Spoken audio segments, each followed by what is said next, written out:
Hello and welcome to our rotation challenge. So you might be going, what's rotation all about? Well, there are 4 key ways that your spinal column moves, that it should move freely in.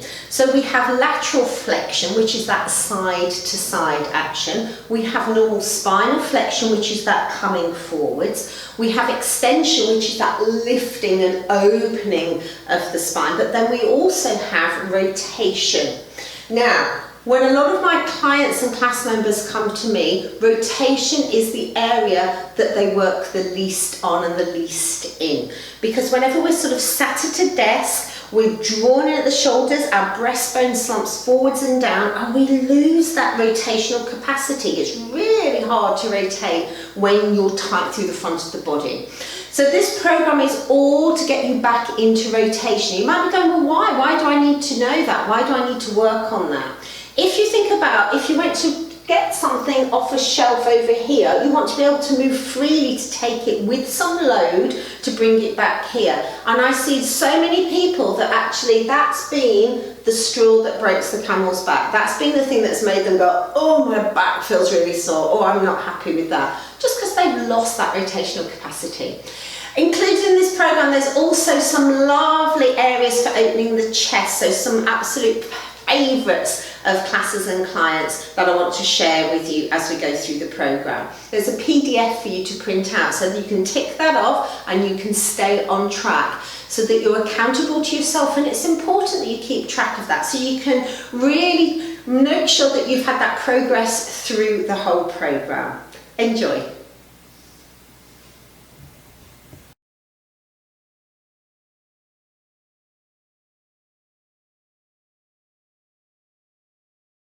Hello, so welcome to week 1 of our rotation challenge. So starting nice and simple, we're going to start with a seated spine twist. So it's nice and comfortable, just do this on your normal chair at home, on your office chair.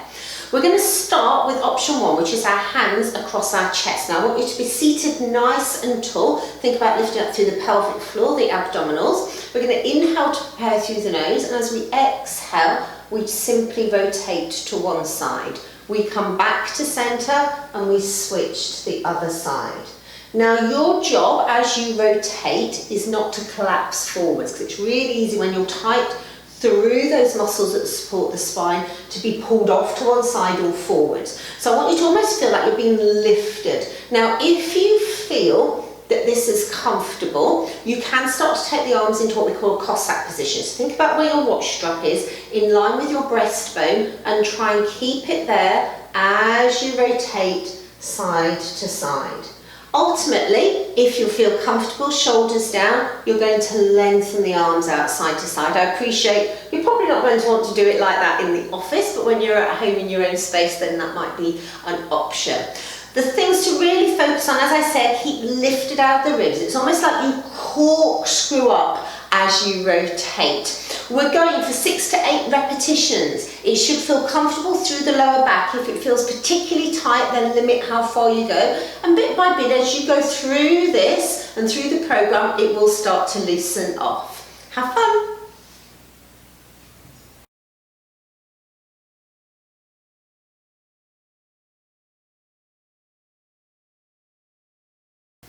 Hello and welcome to week 2 of your challenge, which is going to be the saw. So to take it into the saw, we want to be seated with the legs wide out. Now if this is a particularly uncomfortable position for you, you can try sitting on a block. You can soften off those knees. Remember, you don't have to have the legs too far wide. Conversely, some of you, I know, legs will be right out to the side. So listen to where it feels comfortable for your body. We're going to start seated tall, lifting out the top of the head, arms wide, shoulders relaxed and down. We take a breath in, and as we exhale, we're going to lengthen. We're going to take one hand and try and reach over to the opposite toe, looking behind us. We come back to centre, we switch to the other side, so lengthening out. So as you do this, team, you might feel that you want to lift the hip. So I want you to imagine you're gluing it down. So think push the hip backwards. We have this term we use in Pilates called oppositional energy. And it's all about pushing one part of the body away from the other. If you're doing this and you're blimey, this is really challenging, I'd like you to bend the knees a little, or let's alter the range. Let's take the back of the hand to the back of the knee, and you're simply going to just lengthen forward to wherever you can go and feel comfortable, again with this hip down.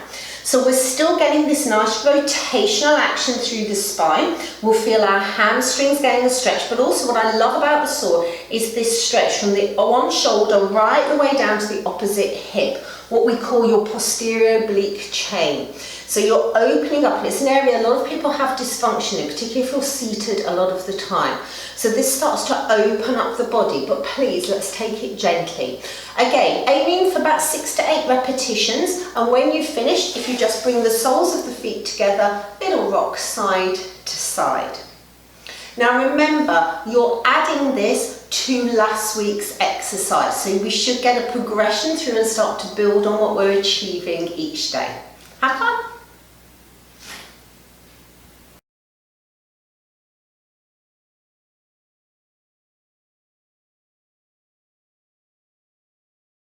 Hello, welcome to week 3 of your rotation program. So we're going to take it into standing thread the needle. So all we need is something to lean against or just tune into. A wall is a good one. You could use a door frame, you could use a chair if that's what you had close by. We're going to think about lifting up through the midline of the body, so pelvic floor, abdominal connection.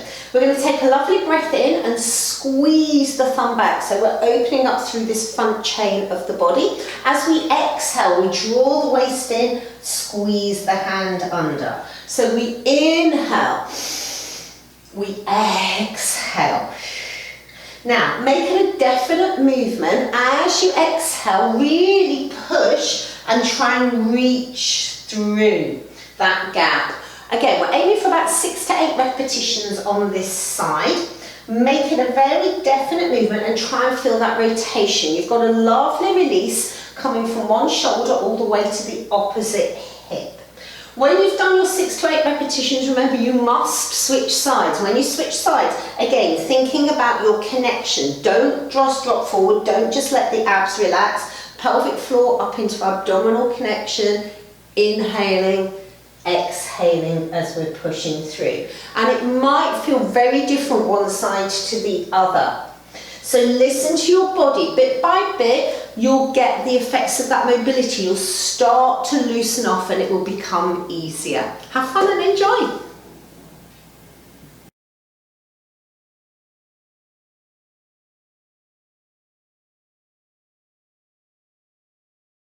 So welcome, here we're going to week 4. So adding on a further range of rotation through the spine, but also this week we're including lots of opening for the front of the chest and shoulders. So all those things that improve your posture as well. So this becomes a lovely favourite of everybody who learns this exercise called the Clam Stretch. So we're going to start down on our sides, and I'd like you to have your knees up nice and high because it sets the pelvis still. We're going to have the hands out one in front of the other. Now, you may find that you want a little cushion or a bit of extra support there. I'm fine in this position, but please do pop a cushion there if you feel you want one. We're going to take a breath in through the nose, and we're going to find some connection through the midline of the body as we exhale, and we're going to let that arm start to stretch and open up, opening up through the front of the chest, this lovely rotation through the spine, and then we draw the waist back in and we come back to centre.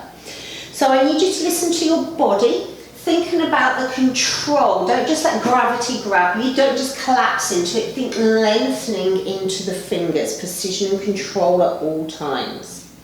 If this feels comfortable, we're going to add on a range over the head. So we're going to imagine we've got a piece of chalk, draw a big semicircle over the head one way, big semicircle back the other, so we get this lovely lift out of the ribs, and then come back to our start position. And we're just going to continue flowing through that exercise. Now this exercise you need to be really mindful of if you have any bone density issues. This is not necessarily going to be suitable for you because of the range of rotation. So you might need to adapt that range, or actually just leave this one from the program, or work with your Pilates instructor, your physiotherapist, or with us if you're one of our clients. Have fun, Looking for about, again, 6 to 8 repetitions, and please make sure you do flip over to the other side so you can get the benefits through the other shoulder and the other side of the rib cage as well.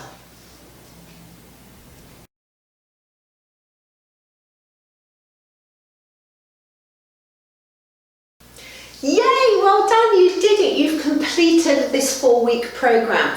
You should now feel that the rib cage is moving more freely, and getting the ribs released off, you might find that the pelvis is a little bit happier, that everything is moving that bit more freely through the whole of the body. So well done. Keep up that good work. Decide on the ones that maybe you can fit into your daily normal schedule. Maybe it's the seated one that you think, I'm going to take a break every couple of hours and do some of that at work. Just keep that body moving. Don't let it seize up again. If you need any other help and support, we've got a whole range on the Better Body Training website. We have lots of different programs for you there, lots of different help and support in our classes and our courses. We hope to see you soon. Enjoy.